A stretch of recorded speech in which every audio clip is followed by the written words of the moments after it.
तर विद्यार्थ्यांनो एका स्पेशल आणि फ्रेश सुपर क्लासमध्ये आपले सर्वांचेच मनापासून स्वागत आहे। सुपर क्लासमध्ये आज आपण महाराष्ट्रातील येणाऱ्या प्रत्येक भरतीसाठी अतिशय महत्त्वाचे असणारे जनरल नॉलेज कव्हर करणार आहोत, पाहणार आहोत आणि त्या कारणास्तव या सुपर क्लासला आपण सर्वांनी सुरूपासून शेवटपर्यंत नक्कीच पाहायचं आहे।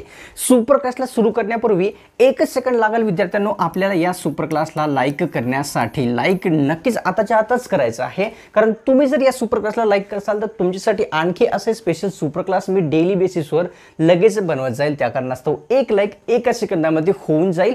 तसेच तुम्ही चॅनलवर या नवीन आला असाल तर काय करायचं आहे, सबस्क्राइब लगेच करून घ्यायचं आहे। सबस्क्राइब जेव्हा आपण या चॅनलला करसाल, जेव्हा मी पुढची सुपर क्लास जेव्हा कधी अपलोड करेल त्याची नोटिफिकेशन अपलोड करता तुमच्या स्मार्टफोनवर मोबाईलवर मिळून जाईल। या कारणास्तव करणे गरजेचं आहे। सुपर क्लासला सुरुवात करूया। सर्वात पहिला प्रश्न कव्हर करूया। प्रश्न पहिला असा आहे विद्यार्थ्यांनो की कोणती वने महाराष्ट्रामध्ये सर्वात जास्त प्रमाणामध्ये आहेत ते आपल्याला विचारलेलं आहे। कोणत्या वनाचा प्रकार आहे सर्वात जास्त महाराष्ट्रामध्ये? गवताळ, पानझडी, उंच किंवा सदाहरित? तर ऑप्शन क्रमांक 2 योग्य आहे। पानझडी वनांचा जो प्रकार आहे महाराष्ट्र राज्यामध्ये सर्वात जास्त असलेला आपल्याला पाहावयास मिळतो। तर घेऊया पुढचा प्रश्न। प्रश्न दुसरा असा आहे, टुना दिन कोणत्या दिवशी साजरा केला जातो? जागतिक टुना दिवस कोणत्या दिवशी साजरा होतो ते विचारलेलं आहे। तर ऑप्शनमध्ये आहे 1 मे, 3 मे, 2 मे, 4 मे। ऑप्शन क्रमांक 3 योग्य आहे। 2 मे या दिवशी जागतिक टुना दिन हा साजरा केला जात असतो। तर घेऊया विद्यार्थ्यांनो पुढचा प्रश्न। प्रश्न या ठिकाणी तिसऱ्या क्रमांकाचा असा आहे की खालीलपैकी कोणत्या वनस्पतीला आभासी खोड असते विचारलेलं आहे। आभासी खोड कोणत्या वनस्पतीला असते? केळी, कडुलिंब, वड किंवा पिंपळ? तर ऑप्शन क्रमांक 1 योग्य आहे। केळीला जे आहे विद्यार्थ्यांनो आभासी खोड असलेले आपल्या सर्वांना पाहावयास मिळते। तर घेऊया पुढचा प्रश्न। प्रश्न चौथ्या क्रमांकाचा असा आहे, मूलभूत हक्कावर मर्यादा घालण्याचा जो अधिकार आहे खालीलपैकी कोणाकडे आहे? कशावर? मूलभूत हक्कावर मर्यादा घालण्याचा अधिकार कोणाकडे आहे? पंतप्रधान, राष्ट्रपती, राज्यपाल किंवा संसद? तर ऑप्शन क्रमांक 4 योग्य राहणार आहे विद्यार्थ्यांनो। भारतीय संसद यांच्याकडे जे आहे कशावर? तर मूलभूत हक्कांवर मर्यादा घालण्याचा जो अधिकार आहे तो राज्यघटनेने बहाल केलेला आहे।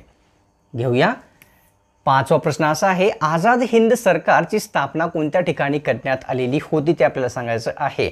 आझाद हिंद सरकारची स्थापना कोणत्या ठिकाणी करण्यात आलेली होती?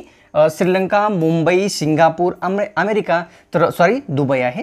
तर ऑप्शन क्रमांक 3 योग्य आहे। सिंगापूर या ठिकाणी आझाद हिंद सरकारची स्थापना करण्यात आलेली होती। आता या ठिकाणी कोणी स्थापना केलेली होती? तर विद्यार्थ्यांनो सुभाषचंद्र बोस यांनी जे आहे आझाद हिंद सेनेची स्थापना सिंगापूर येथे केलेली आपल्या सर्वांना पाहावयास मिळते किंवा दिसून येते। तर घेऊया पुढचा प्रश्न।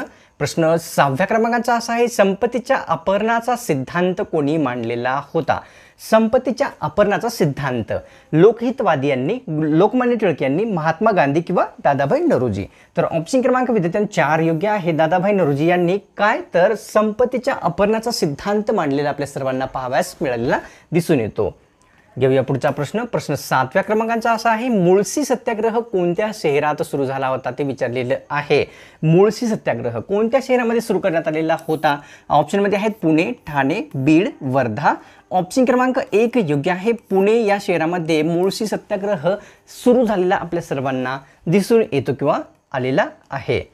7व्या 8व्या क्रमांकाचा प्रश्न असा आहे विद्यार्थ्यांनो की अष्टमुडी रामसर स्थळ भारतातील कोणत्या राज्यात येते ते आपल्याला सांगायचं आहे। अष्टमुडी हे रामसर स्थळ कोणत्या राज्यात येते? आसाम, केरळ, सिक्कीम, मणिपूर? तर ऑप्शन क्रमांक विद्यार्थ्यांनो 2 योग्य आहे। केरळ या राज्यामध्ये आपल्याला अष्टमुडी हे रामसर स्थळ स्थित असलेले आपल्या सर्वांना दिसून येते।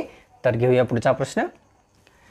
प्रश्न 9वा असा आहे, सालसेट द्वीप भारतातील कोणत्या राज्यामध्ये येते किंवा आहे विचारलेलं आहे। सालसेट हे द्वीप कोणत्या राज्यात येते? महाराष्ट्र, गुजरात, पंजाब किंवा हरियाणा? तर ऑप्शन क्रमांक 1 योग्य आहे। महाराष्ट्र राज्यामध्ये सालसेट हे द्वीप असलेले आपल्याला दिसून येते। तर घेऊया पुढचा प्रश्न। प्रश्न या ठिकाणी 10व्या क्रमांकाचा असा आहे की शून्य भेदभाव दिवस कोणत्या दिवशी साजरा केला जातो ते आपल्याला विचारलेलं आहे। शून्य भेदभाव दिवस कोणत्या दिवशी साजरा होत असतो? तर विद्यार्थ्यांनो आपल्यासमोर ऑप्शनमध्ये आहे 2 मार्च, 1 मार्च, 3 मार्च किंवा 4 मार्च? ऑप्शन क्रमांक या ठिकाणी 2 योग्य आहे। 1 मार्च या दिवशी तर शून्य भेदभाव दिवस हा साजरा केलेला आपल्या सर्वांना पाहावयास मिळते दरवर्षी। तर घेऊया पुढचा प्रश्न। प्रश्न या ठिकाणी विद्यार्थ्यांनो, आचार्य आत्रे खालीलपैकी कोणत्या वृत्तपत्रांचे संपादक होते? व्यक्ती आहेत आचार्य आत्रे. तर हे कोणत्या वृत्तपत्राचे संपादक होते? वृत्तपत्र आहेत नवयुग, मराठा, वरीलपैकी दोन्ही किंवा केसरी. ऑप्शन क्रमांक 3 योग्य आहे. वरीलपैकी दोन्ही म्हणजेच विद्यार्थ्यांनो या ठिकाणी मराठा तसेच नवयुग या दोन्ही वृत्तपत्राचे संपादक म्हणजेच आचार्य आत्रे असलेले आपल्या सर्वांना पाहाव्यास मिळून येत असतात, मिळालेले आहेत. पाहूया 12वा प्रश्न. शोर मंदिर भारतातील कोणत्या राज्यात स्थित आहे ते आपल्याला सांगायचं आहे. शोर मंदिर भारतातील कोणत्या राज्यात येते? तर विद्यार्थ्यांनो ऑप्शन क्रमांक आपल्या समोर या ठिकाणी कर्नाटक आहे, केरळ आहे, तेलंगणा आहे, तामिळनाडू. तर ऑप्शन क्रमांक 4 योग्य आहे. तामिळनाडू या राज्यामध्ये प्रसिद्ध असलेले शोर मंदिर स्थित असलेले आपल्या सर्वांना पाहाव्यास मिळते. तर घेऊया पुढचा प्रश्न. प्रश्न या ठिकाणी 13वा असा आहे की तिबेटमध्ये ब्रह्मपुत्रा नदीला कोणत्या नावाने ओळखतात ते आपल्याला सांगायचं आहे. तिबेटमध्ये ब्रह्मपुत्रा ही जी नदी आहे कोणत्या नावाने ओळखली जाते? लोहित, यरलुंग, दिहांग किंवा नाही. तर ऑप्शन क्रमांक विद्यार्थ्यांनो 2 योग्य आहे. यरलुंग या नावाने तिबेटमध्ये ब्रह्मपुत्रा नदीस संबोधले जाते किंवा ओळखले जात असते या नावाने.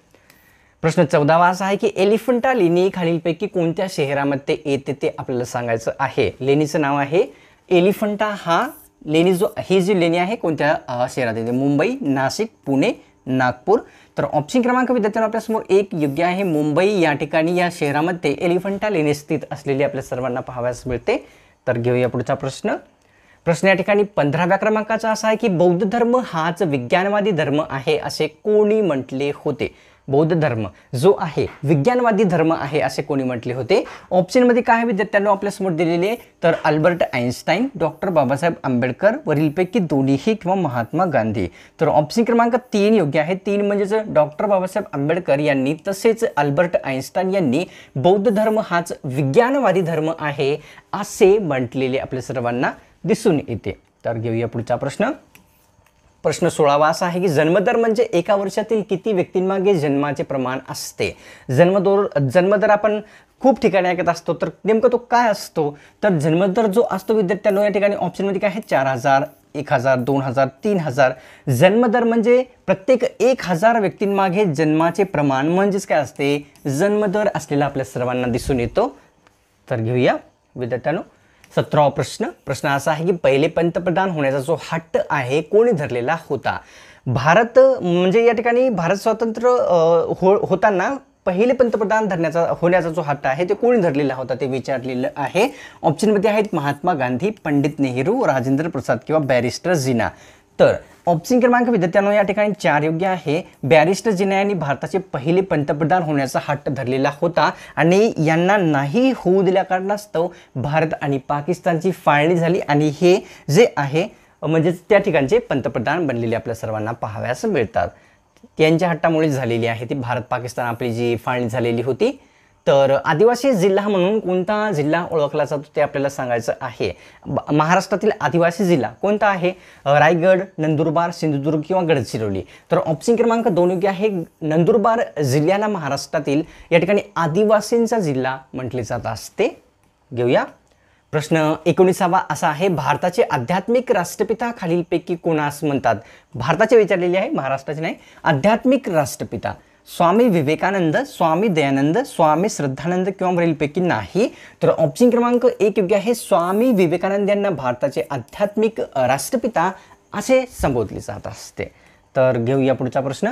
प्रश्न 20वा असा आहे की सिंहाच्या ओरडण्याचा जो आवाज आहे किती किलोमीटर पर्यंत जाऊ शकतो? सिंहाच्या ओरडण्याचा आवाज किती किलोमीटर पर्यंत जाऊ शकतो? ऑप्शनमध्ये किती आहे? 5 किलोमीटर, 8 किलोमीटर, 9 किलोमीटर किंवा 7 किलोमीटर. ऑप्शन क्रमांक 2 योग्य आहे. कमीत कमी 8 किलोमीटर पर्यंत सिंहाच्या ओरडण्याचा आवाज जाऊ शकतो आणि मानवाचा जो आहे विद्यार्थ्यांनो किती पर्यंत जाऊ शकतो?